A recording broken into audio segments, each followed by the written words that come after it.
Friends welcome to Satish edutech.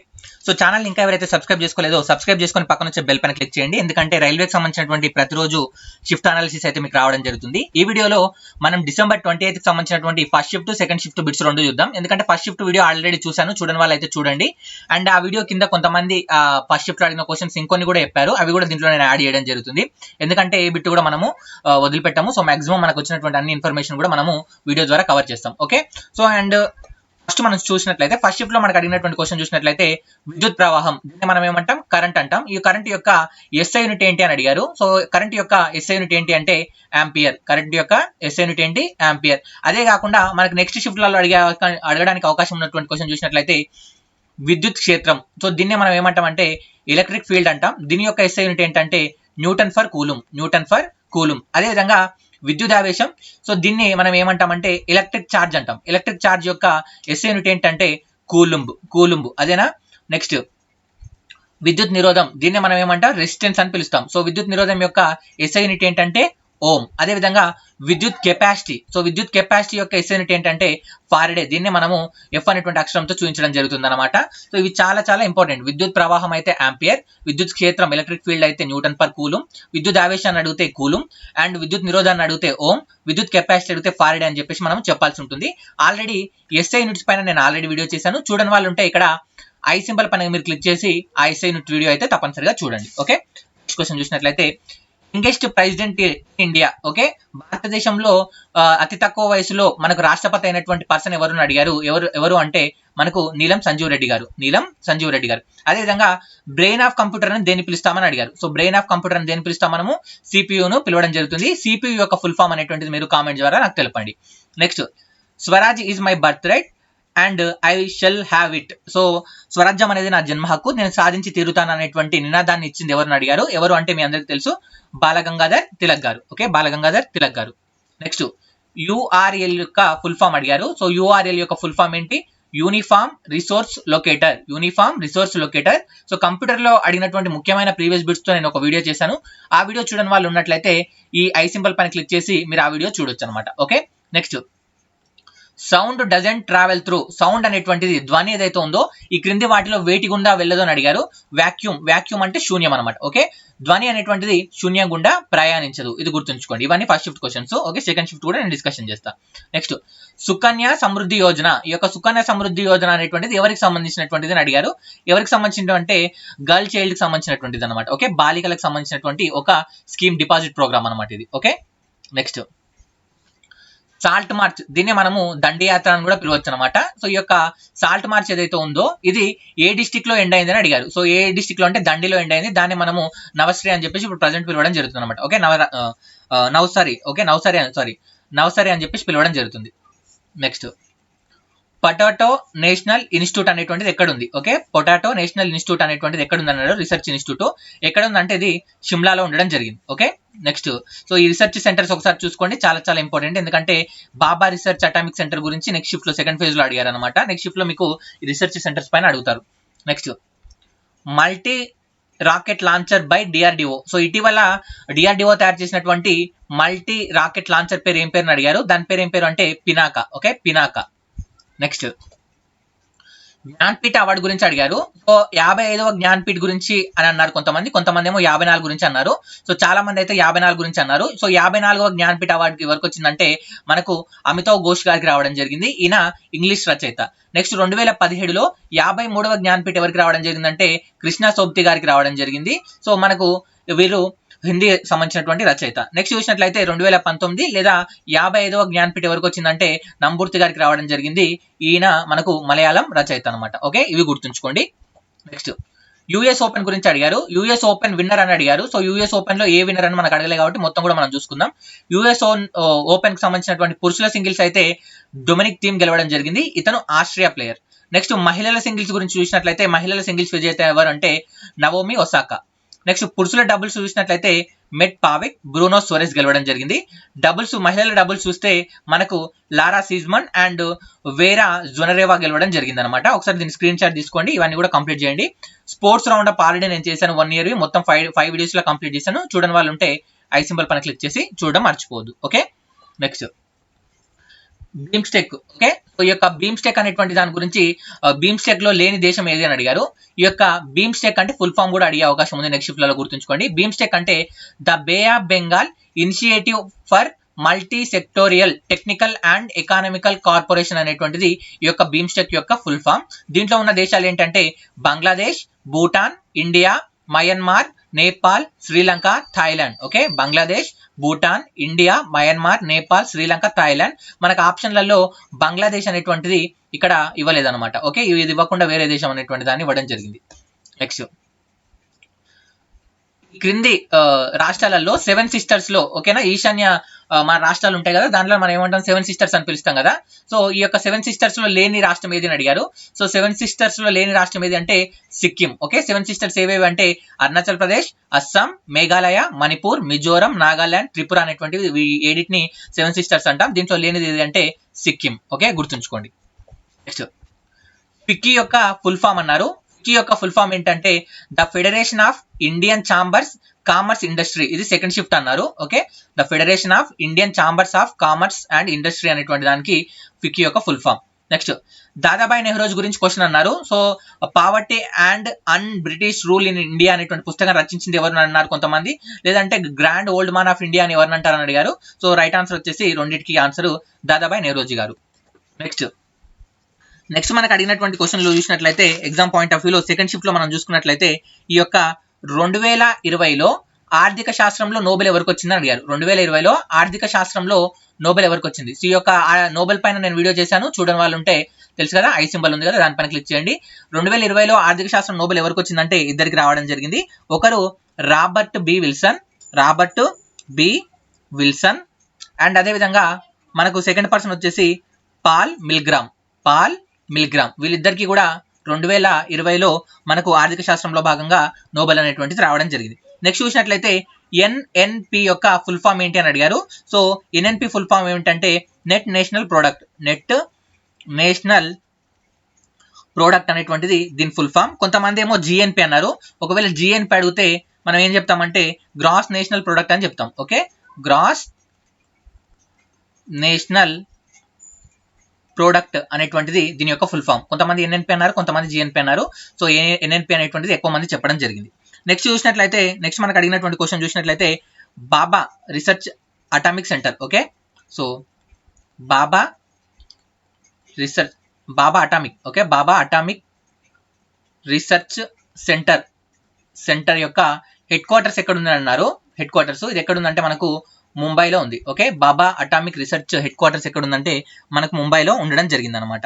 Next చూసినట్లయితే మనకు అడిగినటువంటి క్వశ్చన్ చూసినట్లయితే జీవులను మొదటగా వర్గీకరించింది అన్నారు. జీవులను మొదటగా వర్గీకరించింది అయితే జాతి లేదా ప్రజాతిగా వర్గీకరించింది అయితే మనకు కెరోలిస్ లినేయస్ అనేటువంటి శాస్త్రవేత్త మనకు జీవులను వర్గీకరించడం జరిగింది. అయితే దీంట్లో ఆప్షన్ తెలిస్తే మనకు కరెక్ట్ గా ఈ జీవులను వర్గీకరించింది ఎవరు అనేటువంటి దాని గురించి మనం క్లియర్ గా చెప్పొచ్చు. జీవులను వర్గీకరించింది అన్నారు. సో కొంతమంది జాతి ప్రజాతి కూడా అన్నారు. కాబట్టి కెరోలిస్ లినేయస్ అనేటువంటిది రైట్ ఆన్సర్ జాతి ప్రజాతి పరంగా అయితే. నెక్స్ట్ చూసినట్లయితే మనకు గోల్ గుంబజ్ అనేటువంటిది ఎక్కడుంది. Goal Gumbaz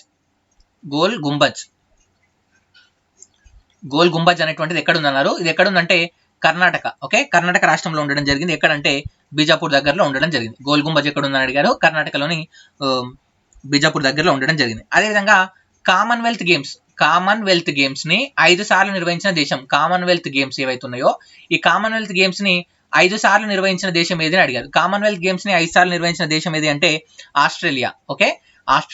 okay, Commonwealth games ని 5 సార్లు నిర్వహించిన దేశం ఏది అంటే ఆస్ట్రేలియా. నెక్స్ట్ చూసినట్లయితే మనకు జాతీయ జలచరం ఏది అన్నారు. కొంతమంది జాతీయ జలచరం ఏది అని అడిగారు అన్నారు. సో జాతీయ జలచరం మీ అందరికీ తెలిసిందే డాల్ఫిన్. ఓకే, జాతీయ జలచరం ఏది డాల్ఫిన్. నెక్స్ట్ చూసినట్లయితే కొంతమంది ప్లాసీ యుద్ధం అడిగారు అన్నారు. ప్లాసీ యుద్ధం అనేటువంటిది ఎప్పుడు జరిగిందంటే మీ అందరికీ తెలిసిందే 1757 1757 జూన్ 23న స్టార్ట్ అవ్వడం జరిగింది. ప్లాసీ యుద్ధం ఎప్పుడు స్టార్ట్ అయింది 1757 జూన్ 23న మనకు స్టార్ట్ అవ్వడం జరిగింది అనమాట. అండ్ చాలా మంది చెప్పిన క్వశ్చన్ ఏంటంటే జలియన్వాలా బాగ్ పైన. జలియన్వాలా బాగ్ అనేటువంటిది దీనికి సంబంధించినటువంటి జలియన్వాలా బాగ్ సంఘటన, ఓకే, ఉదాంతం లేదా సంఘటన అనేటువంటిది ఎప్పుడు జరిగిందని అడిగారు. ఎప్పుడు అంటే ఏప్రిల్ 1913లో జరిగింది. సో ఈ యొక్క జలియాన్వాలా బాగ్ సంఘటన జరిగినప్పుడు దీనికి కారణమైనటువంటి గవర్నర్ జనరల్ ఎవరంటే sir general Dyer. Okay, sir general Dyer దీనికి కారణమైనటువంటి జనరల్. సో జలియాన్వాలా బాగ్ సంఘటన జరిగినప్పుడు వైస్రాయ్ ఎవరు అని అన్నారు కొంతమంది. వైస్రాయ్ ఎవరు అని అడిగారు అని చెప్పారు. సో జలియాన్వాలా బాగ్ సంఘటన జరిగినప్పుడు వైస్రాయ్ ఎవరు ఉన్నారని అడిగారు. ఇది చాలా చాలా ఇంపార్టెంట్ క్వశ్చన్. సో ఈ క్వశ్చన్ కూడా మనకు అడగడం జరిగింది. ఎవరు అంటే మనకు lord Chelmsford. Okay, lord Chelmsford మనకు ఈ యొక్క జలియన్వాలా బాగ్ సంఘటన జరిగినప్పుడు వైస్రాయ్గా ఉండడం జరిగింది. ఇవి మనకు అడిగిన క్వశ్చన్స్. నెక్స్ట్ చూసినట్లయితే ఇంకా అడిగినటువంటి క్వశ్చన్ చూసినట్లయితే ఆర్థిక శాస్త్రంలో నోబెల్ అన్నారు. ఆర్థిక శాస్త్రం నోబెల్ అంటే ఇండియా నుంచి అయితే ఎవరికి వచ్చిందంటే అమర్త్య సేన్ గారికి కూడా రావడం జరిగింది. అమర్త్య సేన్. సో ఇంతకుముందు చెప్పా కదా 2020 అని కొంతమంది చెప్పారనమాట. సో ఇదన్నా ఉండొచ్చు, అదన్నా ఉండొచ్చు. Next silent valley national park. Silent valley national park. Silent valley national park ఎక్కడ ఉందన్నారు. సైలెంట్ వ్యాలీ నేషనల్ పార్క్ ఎక్కడ ఉందంటే మనకు కేరళలో ఉంది. ఓకే, కేరళలో ఉంది. నెక్స్ట్ గ్రామీ అవార్డు గురించి బిట్ అన్నారు. సో గ్రామీ అవార్డు గురించి బిట్ అన్నారు. ఈ యొక్క గ్రామీ అవార్డు అనేటువంటిది దేనికి సంబంధించిన బిట్స్ అంటే దేనికి సంబంధించినటువంటి అవార్డ్స్ అంటే మ్యూజిక్. ఓకేనా, మ్యూజిక్ రంగానికి సంబంధించినటువంటి సంగీత రంగానికి సంబంధించినటువంటి అవార్డ్స్ గ్రామీ అవార్డ్స్. దీంట్లో భాగంగా మనకు 2 పేర్లు చాలా ఎక్కువగా మనకు ఆన్లైన్లో ఉన్నాయన్నమాట. సో ఏది అంటే బ్యాడ్ గాయ్ అనేటువంటి ఏదైతే సాంగ్ ఉందో ఈ సాంగ్ రచించింది ఎవరంటే Billie Eilish. Okay, Billie Eilish. Okay, Billie Eilish ఈమె రాయడం జరిగింది బ్యాడ్ గాయ్. దీనికి 2 అవార్డ్స్ అయితే రావడం జరిగింది. ఒకటి record of the year award and అదేవిధంగా song of the year. Okay, so ఈ 2 రావడం జరిగింది. Record of the year, song of the year వచ్చినటువంటి సాంగ్ ఏదంటే గ్రామీ అవార్డ్స్ లో బ్యాడ్ గాయ్. ఇది రచించింది ఎవరంటే బిల్లీ ఐలిష్. సో ఈ బిట్ కూడా మనకు అడిగిరని చెప్పడం జరిగింది. నెక్స్ట్ G20 సంబంధించినటువంటి సమావేశం 2020లో ఎక్కడ జరిగింది అంటే ఎవరు అధ్యక్షత వహించారని అడిగారు. ఎవరు అంటే Saudi Arabia. Okay, Saudi Arabia. అదే 2021లో అంటే ఎక్కడ జరుగుతుందంటే ఇది ఇటలీ అధ్యక్షతన జరుగుతుంది. 2022లో అయితేనేమో ఇండోనేషియా అధ్యక్షతన జరుగుతుంది. అండ్ 2023లో అయితే ఇండియా అధ్యక్షతన ఈ యొక్క G20 సమావేశం అనేటువంటిది జరుగుతుంది. ఓకే, ఇది కూడా గుర్తుంచుకోండి. నెక్స్ట్ షిఫ్ట్లలో ఈ మూడిట్లో ఏదో ఒకటి మీకు అడగడానికి అవకాశం ఉండడం జరుగుతుంది. అండ్ RCOOH అనేటువంటిది దేనికి సంబంధించినటువంటి వర్గానికి సంబంధించినటువంటిది అని అడిగారు. సో RCOOH అనేటువంటిది దేనికంటే carboxylic acid. Okay, carboxylic acid సంబంధించినటువంటి వర్గం. Okay, RCOOH. నెక్స్ట్ చూసినట్లయితే మనకి ఎగ్జామ్లో ఎక్కువ పరంగా అడిగినటువంటి క్వశ్చన్ చూసినట్లయితే చాలా మంది చెప్పిన క్వశ్చన్ ఏంటంటే ప్రాథమిక విధులు ఏవైతే ఉన్నాయో, ఫండమెంటల్ డ్యూటీస్ ఏవైతే ఉన్నాయో ఇవి ఏ అమెండ్మెంట్ ద్వారా, ఏ సవరణ ద్వారా మనకు రాజ్యాంగంలోకి రావడం జరిగింది అని అడిగారు. సో 42 ఉంటుంది, అదేవిధంగా 86. ఈ రెండింటి అంటే 42వ రాజ్యాంగ సవరణ, 86వ రాజ్యాంగ సవరణ ద్వారా ఈ యొక్క ప్రాథమిక విధులను మన రాజ్యాంగంలోకి తీసుకోవడం జరిగింది. సో ఫస్ట్ ప్రియారిటీ అయితే మనం 42వ రాజ్యాంగ సవరణ అని చెప్పేసి మనం చెప్పడానికి అవకాశం ఉండడం జరుగుతుంది. చూసినట్లయితే రక్త వర్గాలు కనిపెట్టినందుకు ఎవరు నోబెల్ ప్రైజ్ వచ్చిందని అడిగారు. సో కార్ల్ ల్యాండ్ స్టీనర్ ఎవరైతే ఉన్నారో ఈయన రక్త వర్గాలు కనుగొన్నందుకు నోబెల్ ప్రైజ్ అయితే ఈయనకు రావడం జరిగింది. ఇది కూడా మనకు అడగడం జరిగింది. నెక్స్ట్ చూసినట్లయితే మనకు సాపేక్ష థియరీ అని అడిగారు. సో ఒక సాపేక్ష థియరీ అంటే థియరీ ఆఫ్ రిలేటివిటీ అయితేనేమో మనకు ఐన్స్టీన్ చెప్పాడు. సో అలాంటి క్వశ్చన్ అయితే ఒకటి అడిగారని అయితే మనకు చెప్పడం జరిగింది. నెక్స్ట్ మనం చూసినట్లయితే ఇంకా అడిగినటువంటి క్వశ్చన్లు చూసినట్లయితే పేటిఎం యొక్క CEO. ఓకే, చాలా మంది క్వశ్చన్ చెప్పినటువంటి క్వశ్చన్ ఏంటంటే పేటిఎం CEO. సో పేటిఎం యొక్క CEO ఎవరంటే Vijay Shekhar Sharma. Okay, Paytm CEO అయితే విజయ్ శేఖర్ శర్మ. కొంతమంది ఏమో నోకియా CEO అడిగారు. నోకియా CEO అయితే మీ అందరికి తెలిసిందే పెకా లాన్మార్క్. ఓకే, పెకా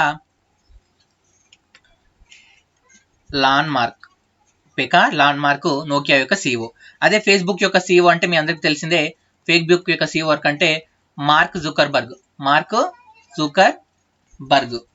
నెక్స్ట్ చూసినట్లయితే మనకు ట్విట్టర్ అడగొచ్చు. ఓకే, ట్విట్టర్ యొక్క CEO ఎవరు అంటే Jack Dorsey. Okay, Jack Dorsey మనకు ట్విట్టర్ యొక్క CEO. అదే యూట్యూబ్ యొక్క CEO అయితే మనకు ఓజియాస్కి అని ఉండడం జరుగుతుంది అనమాట. ఓకే, సో వీళ్ళు మనకు CEOల గురించి అడిగారు. సో మనకు కొంతమంది అయితే పేటిఎం అన్నారు, కొంతమంది నోకియా అన్నారు. ఇంకా దీనిపైన అయితే నాకు కొద్దిగా క్లారిటీ అయితే లేదు. నెక్స్ట్ ఎలక్షన్ కమిషన్ కి సంబంధించినటువంటి ఆర్టికల్ ఏదైనా అన్నారు మార్నింగ్ షిఫ్ట్ లో. ఎలక్షన్ కమిషన్ యొక్క ఆర్టికల్ ఏది అన్నారు, ఆర్టికల్ 324. ఇంకొక క్వశ్చన్ ఏంటంటే ఉపరాష్ట్రపతి. ఓకే, ఉపరాష్ట్రపతికి సంబంధించినటువంటి ఆర్టికల్ ఏది అన్నారు? ఆర్టికల్ మనకు 63 నుంచి ఈ యొక్క ఉపరాష్ట్రపతి గురించి మాట్లాడుతుంది. అయితే ఈ యొక్క కొంతమంది ఏమో ఆ ఉపరాష్ట్రపతికి సంబంధించిన ఆర్టికల్ అన్నారు, కొంతమంది ఏమో ఉపరాష్ట్రపతి యొక్క జీతం ఎంత అని అడిగారు. సో ఉపరాష్ట్రపతి యొక్క జీతం ఎంత ఉంటుందంటే 4 లక్షలు ఉండడం జరుగుతుంది. ఓకే, సో ఈ రెండు అయితే మనకు అడిగారని అయితే చెప్పడం జరిగింది. నెక్స్ట్ మార్నింగ్ షిఫ్ట్ లో ఇండోనేషియా రాజధాని అడిగారు. ఇండోనేషియా రాజధాని ఏంటి అనేటువంటిది మీరు నాకు కామెంట్ బాక్స్ లో తెలపండి. అండ్ నెక్స్ట్ చూసినట్లయితే మార్నింగ్ షిఫ్ట్ లో మనకు అడిగినటువంటి ప్రశ్న చూసినట్లయితే సడిల్ పీక్.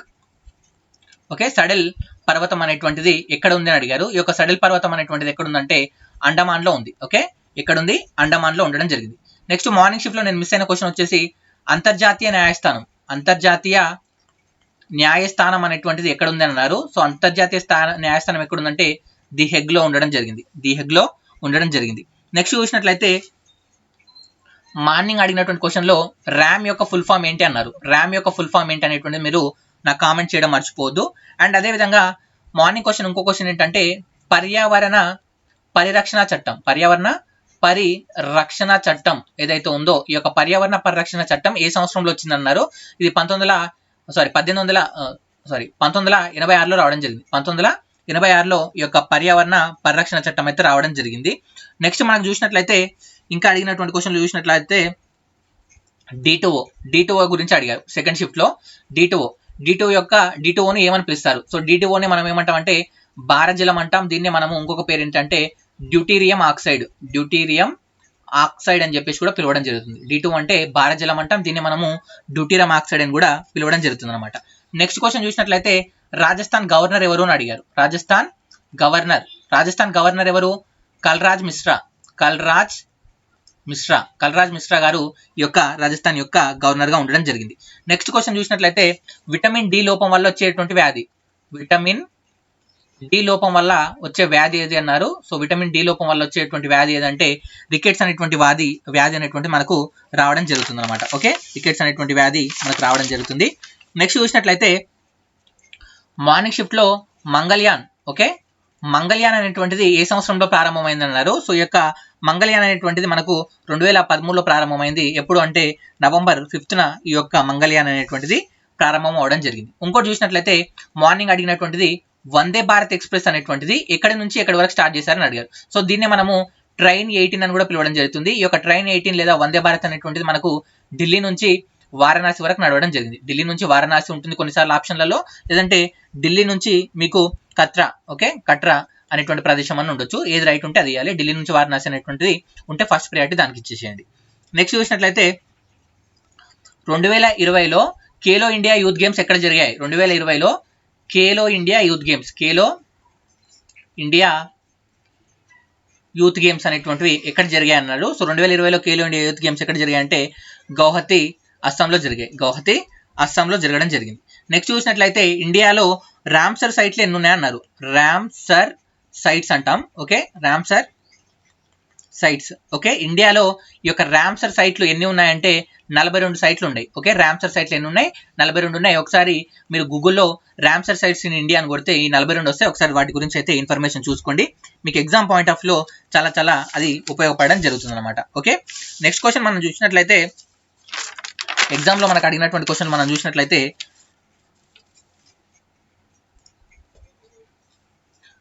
ఎవరైతే రాహుల్ గాంధీ గారు ఉన్నారో, రాహుల్ గాంధీ గారు ఎక్కడి నుంచి గెలిచారు అంటే ఇప్పుడు ప్రజెంట్ అసెంబ్లీ కాన్స్టిట్యుయెన్సీ ఉంటుంది కదా, ఆయన ఏ అసెంబ్లీ కాన్స్టిట్యుయెన్సీ నుంచి వచ్చారని అడిగారు. సో ఈయన మనకు కేరళలోని వయనాడ్ అనేటువంటి కాన్స్టిట్యుయెన్సీ నుంచి రాహుల్ గాంధీ గారు గెలవడం జరిగింది అనమాట ప్రజెంట్. ఓకే, అండ్ నెక్స్ట్ చూసినట్లయితే యూబుంటు లేదంటే యూబింటు అనేటువంటి ఇది ఉందో, యూబింటు అనేటువంటిది ఇది ఏ రకమైనటువంటిది అని అడిగారు. సాఫ్ట్వేర్ బ్రౌజర్ ఏది అని అడిగారు. సో ఇది ఒక ఓపెన్ సోర్స్ సాఫ్ట్వేర్. ఓకే, ఇది ఒక ఓపెన్ సోర్స్ సాఫ్ట్వేర్ అనేటువంటిది మనకు తెలిసిందే. అండ్ నెక్స్ట్ క్వశ్చన్ మనం చూసినట్లయితే ఎగ్జామ్ లో అడిగినటువంటి క్వశ్చన్ చూసినట్లయితే సైలెంట్ వ్యాలీ చెప్పాను, జిఎన్పి చెప్పాను, G20 చెప్పాను. pH వాల్యూస్ గురించి ఒక క్వశ్చన్ అన్నారు. సో pH వాల్యూ గురించి అడిగినటువంటి క్వశ్చన్ అయితే నాకు ఇంకా క్లారిటీ లేదు. సో నాకు ఆ pH వాల్యూ క్వశ్చన్ అనేటువంటిది కంప్లీట్గా నాకు తెలీదు, అంటే వాళ్ళు ఇచ్చినటువంటి ఏదనేటువంటిది చెప్పలేదు. అండ్ నెక్స్ట్ చూసినట్లయితే సూర్యునిలోని అత్యంత కాంతివంతమైన ప్రదేశాన్ని ఏమంటారు? సూర్యునిలోని కాంతివంతమైన ప్రదేశాన్ని ఏమంటారు అని అన్నారు. సో ఇది ఆప్షన్లు ఏమున్నాయో నాకు కరెక్ట్ అయితే తెలీదు. ఓకే, సో దాన్ని బట్టి మీరు చూసుకోవాల్సి ఉంటుంది అనమాట. అండ్ అదేవిధంగా లీచెస్కి సంబంధించి ఒక ప్రశ్న అన్నారు. సో లీచెస్ అనేటువంటిది వీటిపైన ఒక ప్రశ్న వచ్చిందని చెప్పేసి చెప్పడం జరిగింది. అండ్ అదేవిధంగా మనకు చూసినట్లయితే సాపేక్ష థియరీ చెప్పాను. సో సాపేక్ష థియరీ. సో ఫ్రెండ్స్ ఇవి వచ్చినాయి. గ్రూప్ డి వాళ్ళు ఎవరైతే ప్రిపేర్ అవుతున్నారో కంపల్సరీ ఒక నోట్స్ అయితే తీసుకోండి. మీ దగ్గర ఉన్నటువంటి ఒక నోట్స్లో డైలీ చెప్పే బిట్స్ అయితే రాసుకోండి. చాలా చాలా ఉపయోగపడతాయి. ఎందుకంటే మీకు ఏరియాస్ ఏవేవి అడుగుతున్నాడు అనేటువంటిది తెలుస్తుంది. ఇంకొక కంక్లూజన్ ఏంటంటే కరెంట్ అఫైర్స్ అయితే ప్రజెంట్ 2020కి సంబంధించినటువంటి కరెంట్ అఫైర్స్ అడుగుతున్నారు కాబట్టి 2020 కరెంట్ అఫైర్స్ అయితే బాగా చూసుకొని వెళ్ళండి. సో ఫ్రెండ్స్ ఇది వీడియో నచ్చినట్లయితే లైక్ చేయండి, ఫ్రెండ్స్తో పాటు షేర్ చేయడం మర్చిపోదు. అండ్ అదేవిధంగా ఈ యొక్క మ్యాథ్స్ క్వశ్చన్లలో మనం చూసినట్లయితే ఇక్కడ 29, 55, 26, 13, 5 ఇచ్చి క్రింది వాటిలో ఆడ్ వన్ అవుట్ అనేటువంటి దాన్ని చెప్పమని అడిగారు. సో ఆడ్ వన్ అవుట్ మనం చూసినట్లయితే ఇక్కడ 6 9 54, 54 ఒకటి కలిపితే 55 రావడం జరుగుతుంది. ఇక్కడ మళ్ళీ 5 × 5, 5 × 5 అంటే 5 5 25, 25కి ఒకటి కలిపితే 26 రావడం జరుగుతుంది. మళ్ళీ 26లో 6 × 2 అంటే 12, 12కి ఒకటి కలిపినట్లయితే 13 రావడం జరుగుతుంది. సో 13లో 1 × 3 అంటే 3, 3కి ఒకటి కలిపితే 4 రావడం జరుగుతుంది. సో దీంట్లో ఆడ్ వన్ ఏదంటే 5 అని చెప్పేసి మనం చెప్పడం జరుగుతుంది. ఓవరాల్ గా మనం రివ్యూలో చూసినట్లయితే ఎల్సిఎం హెచ్సిఎఫ్ పైన ఒక క్వశ్చన్, రేషియో ప్రపోర్షన్ పైన ఒక question, simple interest compound interest పైన ఒక question, and pipes and systems పైన ఒక క్వశ్చన్, టైమ్ అండ్ వర్క్ పైన ఒక క్వశ్చన్, వర్డ్ అనాలజీ పైన ఒక క్వశ్చన్, నెంబర్ సిరీస్ పైన, మిస్సింగ్ ఆల్ఫాబెట్, సిట్టింగ్ అరేంజ్మెంట్ ఇలాంటి పైన సర్కిల్ పైన 3 క్వశ్చన్స్ అయితే రావడం జరిగిందని చెప్పడం జరిగింది. ర్యాంకింగ్ పైన పర్సంటేజ్ ప్రాబ్లమ్స్, ట్రిగ్నామెట్రీ ప్రాబ్లమ్స్ అనేటువంటి 1 రావడం జరిగిందని చెప్పారు. సో సిలిండర్ అండ్ అదేవిధంగా వాల్యూమ్స్ అనేటువంటివి ఏదైతే ఘనపరిమాణాలు సంబంధించినటువంటి ప్రాబ్లమ్స్ ఏవైతే ఉన్నాయో అవి దాదాపుగా 7 క్వశ్చన్ల దాకా మనకైతే అంటే దానిపైన ఒక్కొక్క క్వశ్చన్ అడిగారని చెప్పారు. అండ్ 7 క్వశ్చన్లు అయితే దాదాపు కరెంట్ అఫైర్స్ నుంచి వచ్చాయని అయితే చెప్పడం జరిగింది. సో హిస్టరీ నుంచి 3 క్వశ్చన్లు అని చెప్పి, జాగ్రఫీ నుంచి 4 క్వశ్చన్లు అని చెప్పి కూడా ఈ విధంగా మన కామెంట్ అయితే చేస్తున్నారు. ఆల్రెడీ ఎవరైతే సెకండ్ షిఫ్ట్ రాశారో మీకు క్వశ్చన్లు తెలుసుంటాయి కాబట్టి ఆ క్వశ్చన్లు కామెంట్ బాక్స్ లో తెలపండి. నెక్స్ట్ షిఫ్ట్ లలో ఆ క్వశ్చన్ నేను తీసుకురావడం జరుగుతుంది. ఏదైతే ఫస్ట్ షిఫ్ట్ లో మిస్ అయిపోయిన క్వశ్చన్లు ఈ షిఫ్ట్ లో తీసుకొచ్చానో ఈ షిఫ్ట్ లో మిస్ అయిపోయిన క్వశ్చన్లు సపరేట్ వీడియోనన్నా అండ్ నెక్స్ట్ వీడియోలన్నా నేను కలపడం జరుగుతుంది అనమాట. ఓకేనా ఫ్రెండ్స్? సో మిగతా వీడియోల లింక్ డిస్క్రిప్షన్ లో ఉంటాయి, అక్కడ నుంచి మీరు అయితే తప్పనిసరిగా చూడండి. RRB NTPC group D test series ఇంకా ఎవరైతే పర్చేస్ చేయలేదో ట్రై చేయండి. సో మీరు ఒక ఫ్రీ గ్రాండ్ టెస్ట్ అయితే ఇవ్వడం జరిగింది. ఈ ఫ్రీ గ్రాండ్ టెస్ట్ అయితే మీకు తప్పనిసరిగా రాయండి. డిస్క్రిప్షన్ ఓపెన్ చేసిన తర్వాత మీకు యాప్ అయితే అందుబాటులో ఉంటుంది. యాప్ డౌన్లోడ్ చేసుకోండి, అక్కడ ఫ్రీ గ్రాండ్ టెస్ట్ ఉంటుంది. ఫ్రీ గ్రాండ్ టెస్ట్ నచ్చితే మిగతా గ్రాండ్ టెస్ట్ తీసుకోండి. గ్రాండ్ టెస్ట్ ఫీజు వచ్చేసి 450 రూపాయలు ఉంటుంది. టైం వచ్చేసి మీకు ఈ టెస్టులు 4 months పాటు అందుబాటులో ఉంటాయి. ప్రతి టెస్ట్ ను కూడా మీరు 5 times రాసుకోవచ్చు. దీంతో పాటు 1500 GSGK బిట్స్ PDF, 1200 ప్రీవియస్ లో అడిగినటువంటి మ్యాథ్స్ బిట్స్ యొక్క ఎక్స్ప్లెనేషన్ అయితే మీకు ఉండడం జరుగుతుంది. ఓకే, ఈ వీడియో నచ్చినట్లయితే లైక్ చేయండి, ఫ్రెండ్స్ తో పాటు షేర్ చేయడం మర్చిపోదు. థాంక్యూ.